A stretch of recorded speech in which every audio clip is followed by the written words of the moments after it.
Vision of the future of India, and at the same time, this was very progressively had to only be achieved by the political support and legwork of some of the most regressive elements in Indian society and politics. And I felt that paradox he would never be able fully to overcome.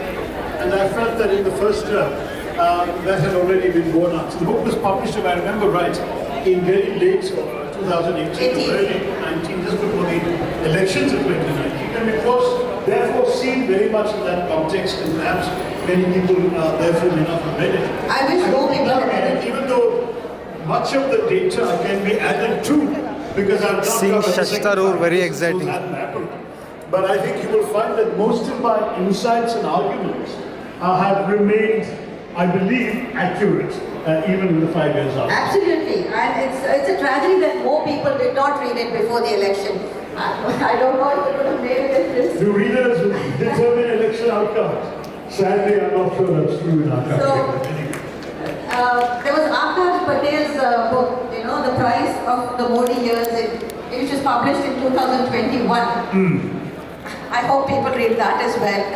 But the sad fact is that the right people don't read these books. Yesterday there was one person here, I'm sure he's among the audience. I forget his name now, but it was, Hindutva Pop. The name of the book was Hindutva Pop. Yes. And Kunal Purohit wrote this book. I've met the young man. And yeah, he told me. Yeah. So he was saying that this book is about a singer, a popular singer, a writer, and a poet.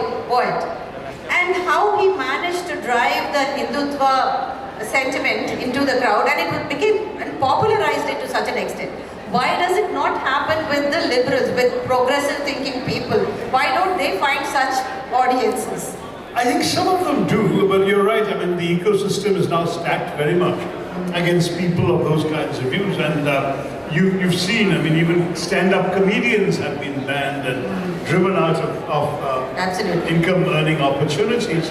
And therefore, this kind of intimidation tends to silence their voices.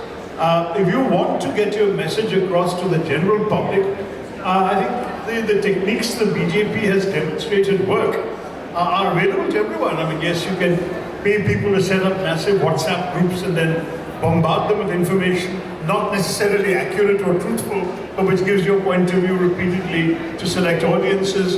And indeed, you can get the message out through memes, through jokes, through songs. And songs, especially their catchy tunes, can actually resonate with people for a long time. So those are available, but somehow the system has put us in a position where many people, including creative people, think twice or three times before launching themselves on a path that might actually attract the negative attention of the authorities, the tax officials, the local police, the people who schedule and book shows, all of these things. And then they tend to hesitate. Yeah, that is what's happening in our country, I'm sorry to say. Moving on to the next biography that I really loved on Ambedkar.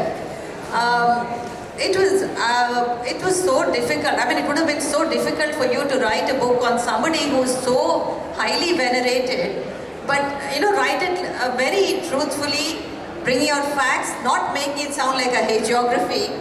It would have been really difficult to do that. And you included this chapter which I liked, on the book written by Arun Shauri, where he calls, the name of the book is Worshipping False Gods.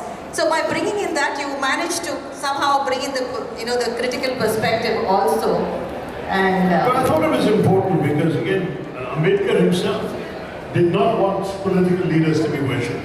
He didn't even want there to be statues, but the great irony is, Ambedkar said that whenever you see statues of great men, and the same place below the statue you see great misery and poverty and suffering. So there shouldn't be statues of great men. And the irony is today, there are more statues of Ambedkar than any other Indian except possibly Mahatma Gandhi, and even that's not clear. Because there is no village in India, north or south, without at least a bust of Ambedkar in some public place.